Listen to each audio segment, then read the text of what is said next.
Gen Z, I need your help with something. I'm trying to sort something out. And I don't have a lot of data points, so I need some more inputs. I made an observation over the past 6 months that is perplexing to me.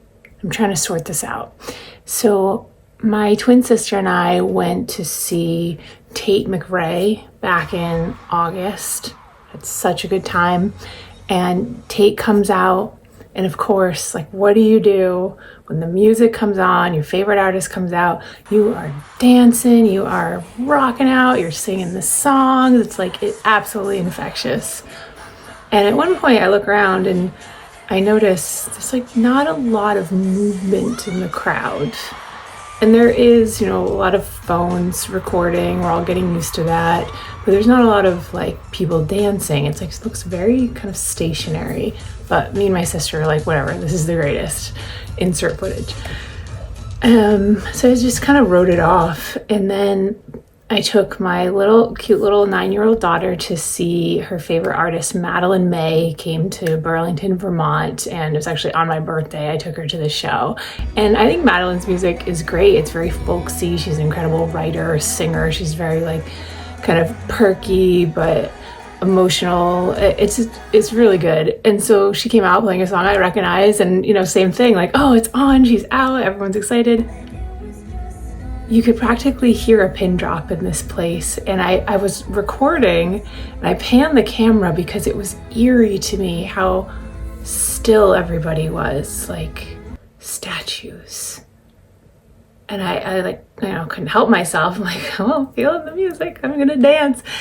And I was like, that's weird. Is there something happening here where I was making an assumption about what I carry into those experiences and assuming it's the same, and I, don't go to a ton of concerts, so I've been out of the loop on this. And I was like, maybe dancing is cringe? Is that true? And I've been like asking around, asking people, and like some of the feedback I get, like I have a friend that does a lot of cover bands at bars and things, and he's like, yeah, people don't dance too much. Certain environments, maybe. And I think this is where it's so easy for older generations to project onto the younger. Like, it was all done to us in our youth. I was born in 1980, so I'm like right on the line of Gen X, millennial, and I relate to the ethos of both in a lot of ways. Gen X has that, like, we survived the 80s and we were chewing on nails and nobody knew where we were and we did fine. And I have that like self-sufficiency, but also the millennial, like, just because we could survive it maybe doesn't mean we should have, and maybe now it's time to learn some emotional intelligence and gentle parenting and all of that. And Gen Z, like, these are the COVID kids that had a really traumatic social cultural experience during very formative years that are still figuring out how to exist in the world. So I tried to sit with, well, so what? I think that that's what you do when you go out and you hear music and you dance, but that doesn't mean that that's what they want to be doing, and why am I projecting onto them? So last month, my friends invited me to this event called Mom's Night Out, and I was like, that sounds cute. Okay, I'm a mom. Like, you don't have to be a mom, but I think they were gearing it to that audience because of the music they were going to be playing. And even my friend who had gone to previous, they do it once a month, to previous one, said the DJ is happy to take requests, send music. I was like, how many? I'll send you all the songs. I have playlists for this, so I'm just sending songs thinking, I don't know, is he really going to play this stuff? And we get there, and one of the first like early songs is one of my favorite Afrobeat songs, Coffee by Odile. And I was like, oh, it's a little bit obscure. So he's definitely playing it because somebody asked. I was like, respect, thank you. And I just like started moving in my chair. I was like talking to a friend. I'm like, I gotta go on the dance floor. Okay. And I think I was like one of the first people up there. And I was like, this is going to be good.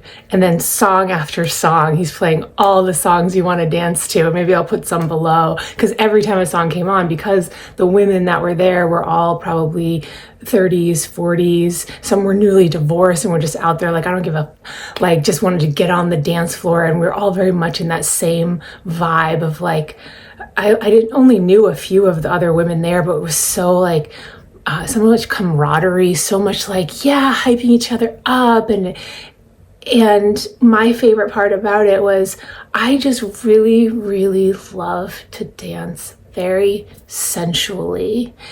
And the environment doesn't always call for that, you know, here in America. Maybe if I lived in a Latin country, that's totally what you do.